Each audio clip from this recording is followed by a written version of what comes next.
सुन रहे हैं ऋग्वेद हिंदी में सूक्त 121। देवता इंद्र। स्तुता के पालक एवं गोरूप दंड के देने वाले इंद्र अपने भक्त अंगिरा की स्तुति कब सुनेंगे? वे जब गृह स्वामी यजमान के ऋत्विजों को सामने देखते हैं तभी यज्ञपात्र बनकर यज्ञ में स्वयं आ जाते हैं। उसने आकाश को धारण किया, असुरों द्वारा चुराई गई गायों को निकालना एवं परम बासमान होकर प्राणियों द्वारा सेवित एवं अन्न का कारण वर्षा जल बिखेरा। वह महान अपनी पुत्री उषा के पश्चात उदय होता है।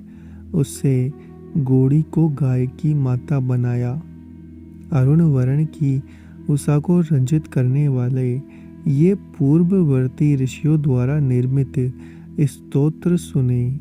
वे अंगिरा गोत्रीय ऋषियों को प्रतिदिन दंडदाता, वज्र को तीखा करने वाले एवं मानवों के हितार्थ द्विपाद एवं चतुष्पाद की रक्षा करते आकाश को धारण करते हैं। तुमने सोमपान से प्रसन्न होकर प्राणियों द्वारा चुराई गई गायों का यज्ञ के लिए प्रशंसनीय दान दिया था। तीनों लोकों में उत्तम इंद्र जब युद्ध में संलग्न थे तब वे मानव द्रोही असुरों का द्वारा गायों के निकालने के लिए खोल देते हैं। हे शिप्रकारी इंद्र, तुम्हारे लिए जगत के माता पिता धरती और आकाश ने बलवर्धक वीर्य संपन्न एवं धन युक्त दुधारू गायों का दूध जिस समय अग्नि में अर्पित किया तभी तुमने पणियों का द्वार खोल दिया था। उषा के समीपवर्ती सूर्य के समान चमकते हुए शत्रु विजयी इंद्र इस समय प्रकट हुए हैं। वे हमें प्रसन्न बनावे। हम भी स्तुति पात्र सोमरस को सुरुच से यज्ञ स्थल में छिड़कते हुए पीते हैं। प्रकाश युक्त मेघमाला जिस समय अपना कर्म करने को तत्पर रहती है उस समय प्रेरक इंद्र यज्ञ के निमित्त वर्षा का आवरण दूर करते हैं। हे इंद्र, तुम जब कार्य योग्य दिवसों को प्रकाशित करते हो तब गाड़ी वाले एवं चरवाहे अपने काम में शीघ्र सफल हो जाते हैं। जब ऋत्विज तुम्हारी बुद्धि के लिए मनोहर पादक बलकारी एवं उपभोग योग्य सोमरस को पत्रों की सहायता से निचोड़े, तुम अपने हर्षदाता एवं सोमरस का भोग करने वाले दोनों घोड़ों को इस यज्ञ में सौंप पिलाओ एवं हमारे धन का अपहरण करने वाले शत्रुओं को हराओ। हे इंद्र, तुमने आकाश से ऋभु द्वारा लाए गए शत्रु के प्रति शीघ्र जाने वाले लोहमय वज्र को गमनशील शुष्ण असुर की ओर फेंका था। हे पुरुहूत, उस समय तुमने कुत्स ऋषि के कल्याण के लिए शुष्ण को अनेक विद्य अनन्य साधनों से हिंसा करते हुए छेड़ा था। हे वज्रधारक, प्राचीन काल में जब सूर्य अंधकार के साथ हुए संग्राम से निवृत्त हुए उस समय तुमने मेघ का विनाश किया था। सूर्य को आच्छादित करने एवं सूर्य से संलग्न होने वाले शुष्ण के बल को तुमने समाप्त कर दिया था। हे इंद्र, विशाल शक्ति संपन्न एवं सर्वत्र व्यापक धरती और आकाश ने तुम्हें वृत्रवध के पश्चात प्रसन्न किया था। इसके बाद तुमने सर्वत्र वर्तमान एवं शोभन आहार वाले वृत्र असुर को महान वज्र से मारकर पानी में गिरा दिया। हे मानव हितकारी इंद्र, तुम जिन अश्वों की रक्षा करते हो उस वायु तुल्य शीघ्रगामी एवं शोभन रथ में जाते हुए अश्वों पर आरोहण करो। कभी पुत्र उष्णा द्वारा प्रदत्त मदकारक वज्र को तुमने वज्र दातक एवं शत्रु अतिक्रमणकारी के रूप में तेज किया है। हे इंद्र, सूर्य रूप में अपने हरि नामक घोड़ों को रोको। एतास नाम का घोड़ा तुम्हारे रथ का पहिया आगे चलाता है। तुम नाव द्वारा पार होने योग्य 90 नदियों के पार जाकर यज्ञ विहीन असुरों के पास पहुँचो, उन्हें कर्तव्य में लगाओ। हे वज्र का धारण करता, इस शक्तिशाली दरिद्रता से हमारी रक्षा करो। समीपवर्ती संग्राम में हमें पाप से बचाओ। कीर्ति एवं सत्यवासन के निमित्त रथ अश्वयुक्त धन प्रदान करने, हे संपत्तियों के कारण पूजनीय इंद्र, तुम्हारी अनुग्रह बुद्धि हमसे अलग ना हो। हे मगवन, तुम धन के स्वामी हो, हमें गाय प्राप्त कराओ। तुम्हारी विशाल स्तुतियों से वृद्धि प्राप्त करने वाले पुत्र पौत्रादि के साथ आनंदित हो। सूक्त 122। देवता विश्वदेव। हे क्रोधहीन ऋत्विजो, तुम कर्मों का फल देने वाले रुद्र को पालक एवं यज्ञ साधन अन्न अधिक मात्रा में दो। मैं स्वर्ग के देव रुद्र एवं अन्न के अनुचरों एवं आकाश और धरती के बीच निवास करने वाले मरुदगण की स्तुति करता हूँ। रुद्र अपने वीरों अर्थात मरुतों की सहायता से शत्रु को उसी प्रकार भगा देते हैं जैसे तुणीर में रहने वाले बाणों द्वारा शत्रु को भगाया जाता है। जिस प्रकार पत्नी पति की पहली पुकार सुनकर शीघ्र दौड़ती आती है, उसी प्रकार दिवस एवं रात्रि नामक देवता अनेक प्रकार की स्तुतियों से ज्ञायमान होकर हमारे पहले आह्वान पर शीघ्र आए। उषा देवी शत्रुनाशक सूर्य के समान सुनहरी किरणों से युक्त होकर एवं महान रूप धारण करके आए। उषा सूर्य की शोभा को धारण करे। निवास के योग्य एवं सर्वत्र गतिशील सूर्य हमें प्रसन्न करे। जल बरसाने वाला वायु हमें प्रमुदित करे। इंद्र एवं मेघ हमारी वृद्धि करे। इस प्रकार विश्वदेव हमें पर्याप्त अन्न प्रदान करे। ऋत्विजो, उसीज के पुत्र मुझ कक्षीवान के कल्याण के लिए यज्ञीय अन्न के भक्षक सोमपान करता एवं स्तुति के योग्य अश्विनी कुमारों को विश्व प्रकाशक उषा काल में बुलाओ। तुम जल के नाती अग्नि की स्तुति करो। मुझ जैसे व्यक्तियों की मात्र तुल्य अहोरात्र देवताओं की स्तुति भी करो। हे देवगण, उसीज का पुत्र मैं कक्षीवान आपको बुलाने के लिए आपके अनुकूल स्तोत्र का पाठ करता हूँ। अश्विनी कुमारों, जिस प्रकार ब्रह्मवादिनी महिला गोसा ने अपने श्वेत कुष्ठ रोग के विनाश के लिए तुम्हारी स्तुति की थी, उसी प्रकार मैं भी तुम्हारी स्तुति करता हूँ। मैं फल देने वाले पूषा एवं धन देने वाले अग्नि की स्तुति करता हूँ।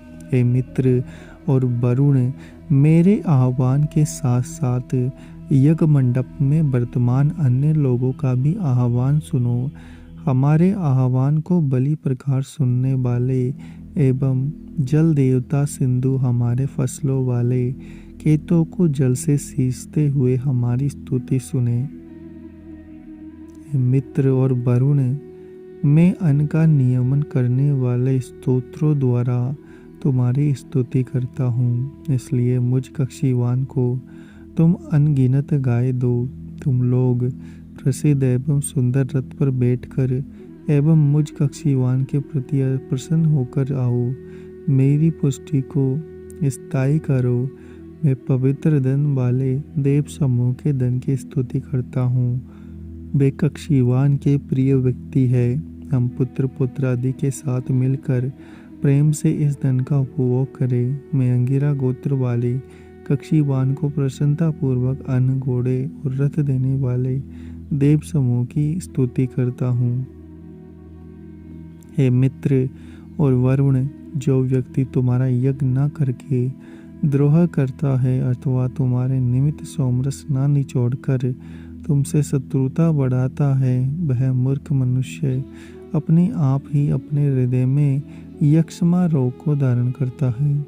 जो व्यक्ति यज्ञ करने वाला है एवं स्तुति पाठ करता हुआ सोमरस निचोड़ता है, वह कुशल अश्व प्राप्त करता है।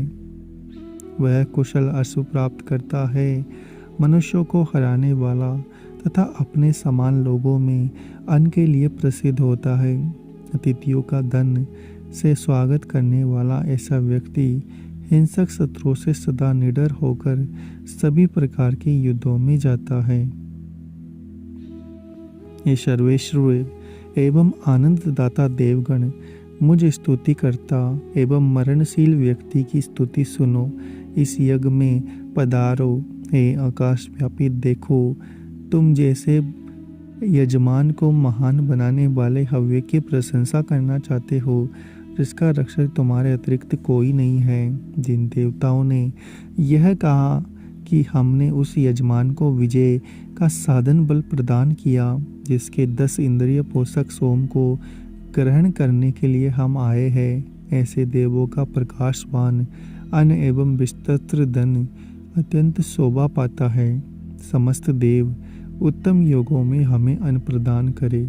जब जब हम विश्व देवों की स्तुति करते हैं, तब तब ऋत्विज 10 प्रकार की इंद्रियों को पुष्ट करने वाले 10 प्रकार के अन्नों को धारण करके यज्ञ मंडप की ओर चलते हैं। इष्टाश्व एवं इष्ट रश्मि नाम के राजा शत्रुनाशक एवं नेता रूप वरुण आदि देवताओं को बिल्कुल प्रसन्न नहीं कर सकते।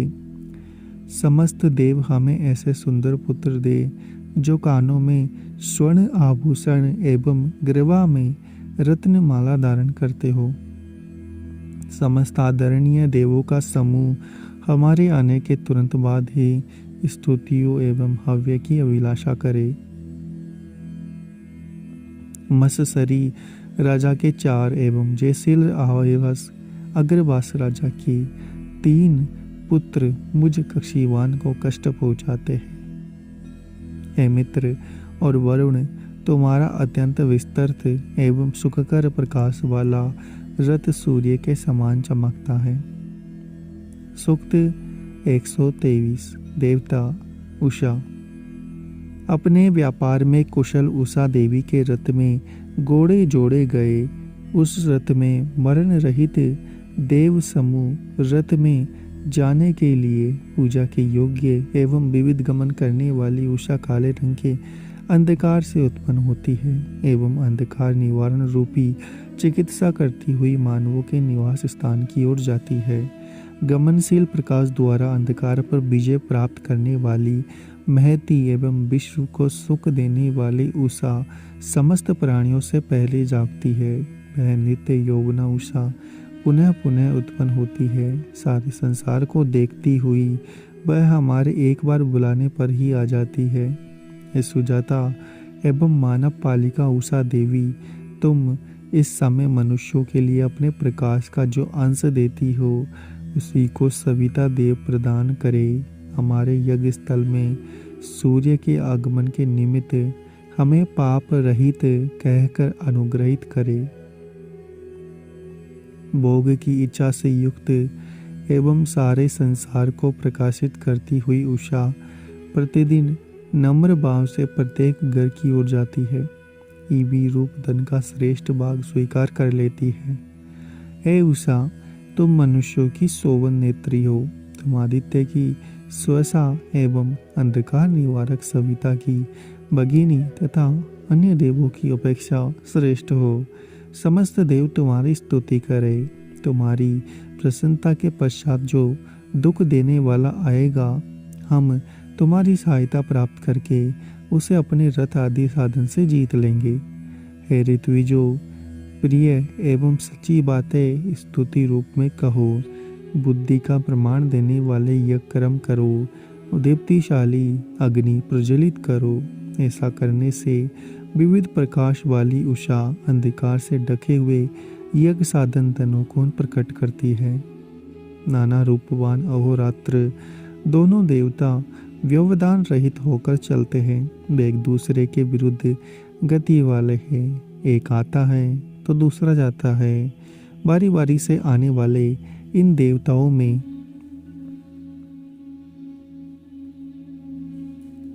एक पदार्थ को छिपाते हैं और दूसरे अपने अत्यंत प्रकाशवान रथ के द्वारा उन्हें प्रकाशित करते हैं। उषा आज जितनी सुंदर है उसी के समान कल भी सुंदर होगी। सूर्य जहाँ रहता है उषा प्रतिदिन उससे 3 योजन आगे रहती है। एक ही उषा सूर्य के उदय काल में आने और जाने का दोनों कार्य करती है। दीप्त एवं श्वेत वर्ण वाली तथा काले रंग के अंधकार से उत्पन्न होने वाली उषा दिन के पहले अंश को जानती है। उत्पन्न होने पर उषा सूर्य के तेज में मिल जाती है। उसके तेज का प्रभाव नहीं करती अपितु प्रतिदिन उसकी शोभा बढ़ाती है। हे उषा देवी, तुम कन्या के समान अपने अंगों को स्पष्ट करती हुई दानशील एवं प्रकाश युक्त सूर्य रूपी प्रिय के समीप आओ। तुम युवती के समान अत्यंत प्रकाश युक्त होती हुई तथा हंसती हुई सूर्य के सामने अपने गोपनीय अंगों को वस्त्र रहित करो। जिस प्रकार माता द्वारा स्नान आदि से शुद्ध किए जाने पर कन्या का रूप दर्शनीय हो जाएगा, उसी प्रकार तुम भी सबको दिखाने के लिए अपना शरीर प्रकाशित करो। एक कल्याण करने वाले उषा, अंधकार मिटाओ।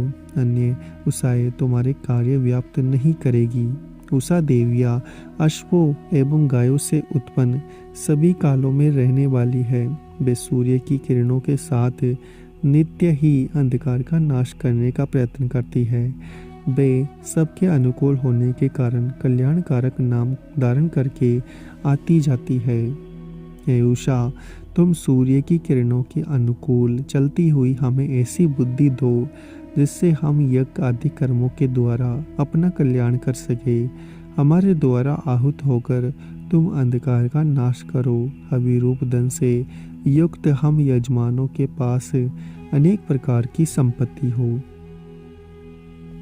सूक्त 124। देवता उषा।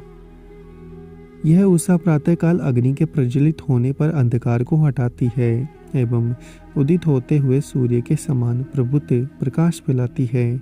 सविता देव हमारे गमन आगमन व्यवहार के लिए मनुष्य और पशु रूप धन देते हैं। उषा देव संबंधी व्रतों में बाधा नहीं डालती तथा मनुष्यों का वियोग करती है।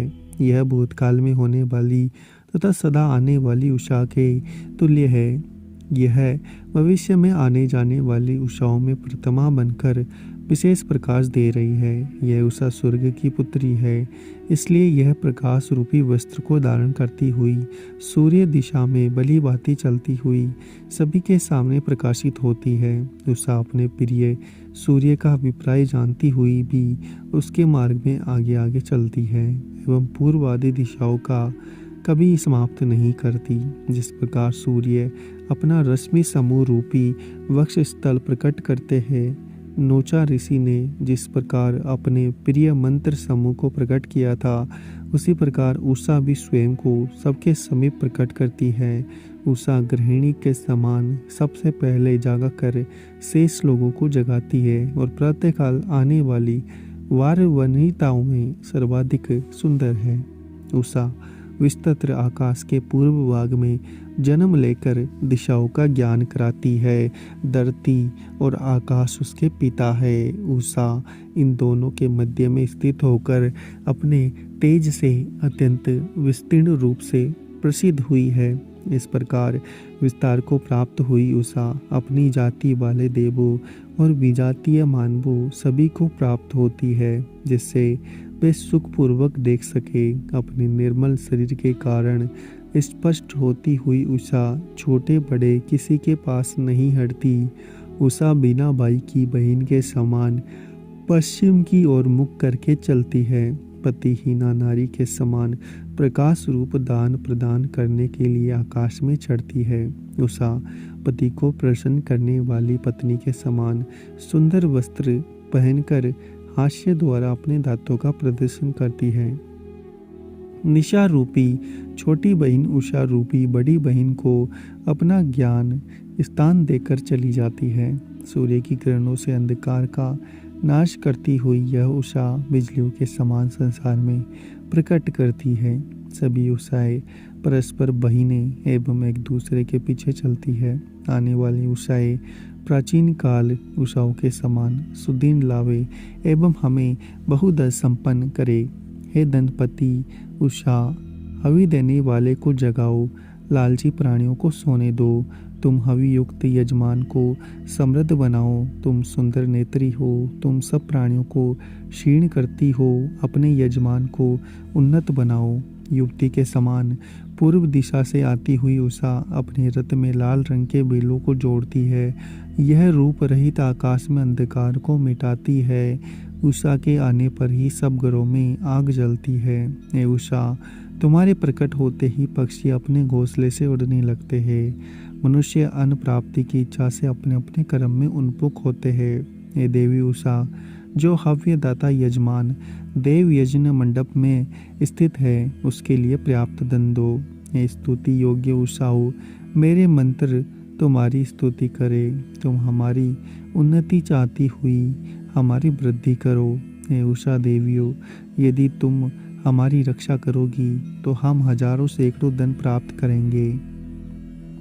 सूक्त 125 देवता दान। स्वने नाम का राजा प्रातःकाल आकर मेरे समीप रत्न रखे। ज्ञानी कक्षीवान अर्थात मैंने उन्हें स्वीकार किया एवं उनके द्वारा पुत्र सेवक एवं अपनी अवस्था में वृद्धि करके राजा को आशीर्वाद दिया कि हर बार बार धन प्राप्त करे। यह स्वर्ण राजा बहुत सी गायों, स्वर्ण और घोड़ों का स्वामी है। इंद्र उन्हें अतुल संपत्ति दे। जिस प्रकार पशु पक्षी आदि को रस्सी से बांध लिया जाता है, उसी प्रकार राजा ने प्रातःकाल ही पैदल आकर आने जाने वाले यात्री कक्षीवान को जाने नहीं दिया। मैं शोभन कर्मा एवं यज्ञ रक्षक को देखने के लिए धन युक्त रथ में बैठकर आज आया हूँ। प्रकाश युक्त एवं मादकता प्रदान करने वाले सोमरस को पियो एवं सुंदर पुत्र वृत्ति आदि की कामना करो। सुख देने वाली एवं दुधारू गाय यज्ञकर्ता और यज्ञ का संकल्प करने वाले के पास जाकर उसे दूध देती है। पितरों को तर्पण करने वाले एवं प्राणियों को प्रसन्न करने वाले पुरुष के समीप समृद्धि देने वाले गृहधाराएं आकर संतोष देती है। अब यह देखकर देवों को प्रसन्न करने वाला स्वर्ग में पहुंचकर देवों के बीच बैठता है।